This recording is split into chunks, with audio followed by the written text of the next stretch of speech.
राधे राधे प्रिय भक्तों, आप सबका फिर से स्वागत है हमारे कृष्णदासी प्रीति चैनल में। आइए जानते हैं कि तुलसी विवाह कैसे और कब करें। आज के इस वीडियो में जानेंगे कि तुलसी जी का विवाह किस प्रकार से करना चाहिए। सबसे पहले तुलसी जी की गमला साफ सुथरा करके गेरुए और चूने से उसे रंग लें। साड़ी आदि से सुंदर मंडप बनाकर फिर गन्ने और फूलों से सजाना चाहिए।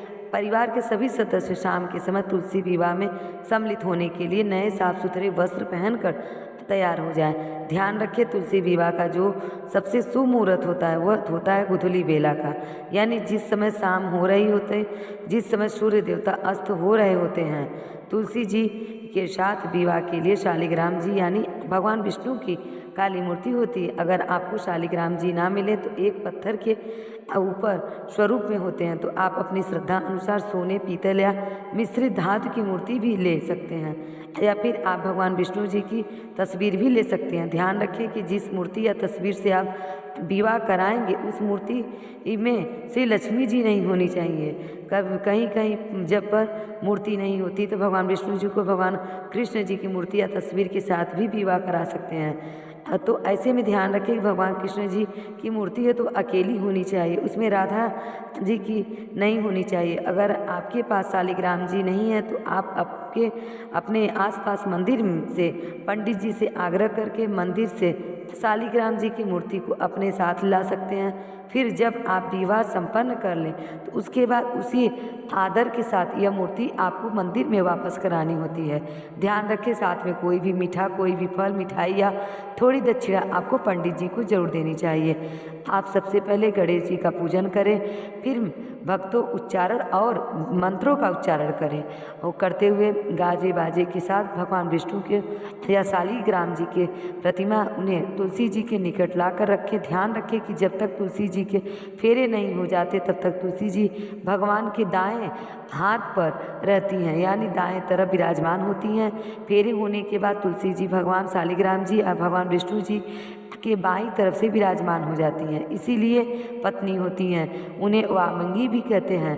अब भगवान का आह्वान इस मंत्र के साथ करें।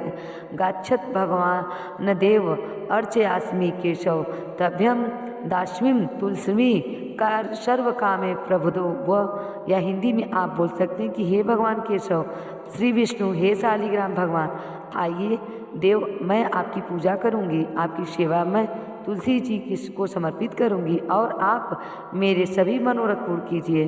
अब तुलसी जी का ध्यान करें। देवी त्वम निर्मिता पुनर्म अर्जितासी मुनुस्वर्म नमो नमस्ते तुलसी पापम हर प्रिय। अब तुलसी जी और भगवान की प्रतिमा में प्राण प्रतिष्ठा करके इस प्रकार स्तुति के द्वारा भगवान को निद्रा से जगाएं। उत्सम देव गोविंद जय निद्राम जगत्व सुप्त जगन्नाथ जगत सतुम भवेदम उच्चेष्ट सर्व उत्तम माधव गता मेधा विवच निर्मलम निर्मा और शारदानी च पुष्टाम ग्रहण मम केशव उत्सम गोविंद तज निद्रा जगत। अब भगवान को पीले वस्त्र धारण कराएं, क्योंकि पीला रंग भगवान को अत्यंत प्रिय है। और पात्र में दही, शहद, शक्कर और अर्पित करें। अब तुलसी जी की पूजा इस मंत्र से करें। तुलसी श्री महालक्ष्मी विद्या यशस्विनी धर्मा धर्मानना देवी देवी देव मन प्रिया लभेते सुत्राम भक्ति मवे विष्णु पदम लभते तुलसी भूर महालक्ष्मी पद्मनी श्री हर प्रियाया। आप अकेले ओम सुभद्राय नमः या ओम सुप्रभाय नमः या फिर ओम श्री तुलसी नमः, इन मंत्रों से भी किसी एक मंत्र का भी जाप तुलसी पूजा में करते समय कर सकते हैं। अब तुलसी माता को लाल रंग की चुनरी चढ़ाई जाती है। शालिग्राम जी को अक्षत नहीं चढ़ाई जाती, इसीलिए उन्हें तिल चढ़ाए जाते हैं। दूध और हल्दी का लेप बनाकर शालिग्राम जी तुलसी जी को चढ़ाएं। गन्ने से बनाए मंडप भी दूध और दही हल्दी से पूजा की जाती है। धूप दीप चलाएं और तुलसी जी को श्रृंगार की सामग्री अर्पित करें। फेरे से पहले तुलसी जी को मंगलसूत्र या सिंदूर अर्पित ना करें। फेरे होने के बाद ही आपको उन्हें मंगलसूत्र और सिंदूर अर्पित करना चाहिए। श्रृंगार की सामग्री अर्पित करते समय आप तुलसी जी में मेहंदी अर्पित करें, मेहंदी उन्हें लगाएं, उन्हें आप लाल चुनरी उड़ाएं, काजल बिंदी लगाकर तुलसी जी का एक दुल्हन की तरह से श्रृंगार करें। श्रृंगार करने के बाद अब विवाह की जो फेरे वाली रस्म है उस तैयारी आपको करनी है। फेरे कराने के लिए आपको चाहिए पीला एक पटका। यदि पटका ना हो तो आप लाल चुनरी या तलावे का प्रयोग भी कर सकते हैं। सबसे पहले तुलसी जी को सिर पर यानी जो तुलसी जी का पौधा उसके ऊपर आपको लाल चुनरी चढ़ानी है या जो पीला पटका वो रखना है। शालिग्राम जी के साथ मैं आपको इनका गठबंधन कराना होता है। जो पीला पटका होता है या कलावा चुनरी आपके पास में आप बीचों बीच 3 गांठें लगाएं और गांठ लगाने से पहले थोड़े से आप फूल जरूर चढ़ाएं।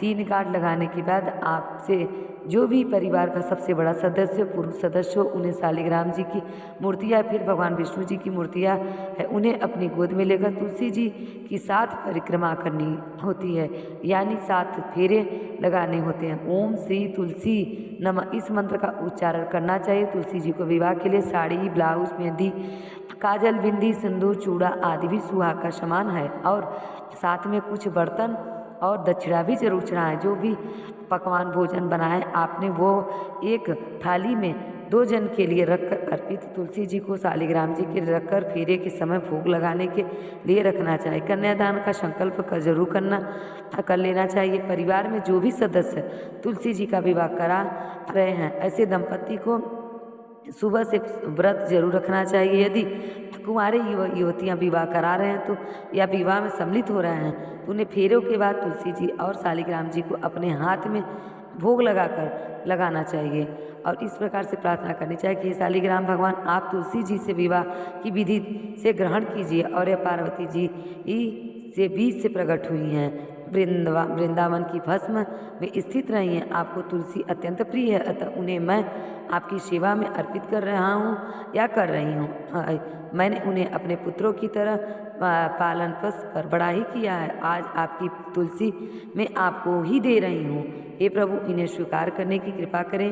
इस प्रकार संकल्प लेने के बाद आप तुलसी जी और भगवान शालिग्राम या फिर विष्णु दोनों को ही पूजा करें और इसके बाद तुलसी विवाह कथा सुने। सबसे अंत में कपूर जलाकर तुलसी माता की आरती करें और शालिग्राम जी की आरती करें। आप इस नामक मंत्र का यथासंभव जाप करें सकते हैं। मंत्र में वेदा वृंदा विश्व पूजिता विश्व पावनी पुष्प सार नंदिनी तुलसी कृष्ण जीवन एकता वाष्टक च स्रोतम नाभ्यम संयुक्तम अपठते ताम च सपुपूज्यम श्री श्रमेक फलम लभते।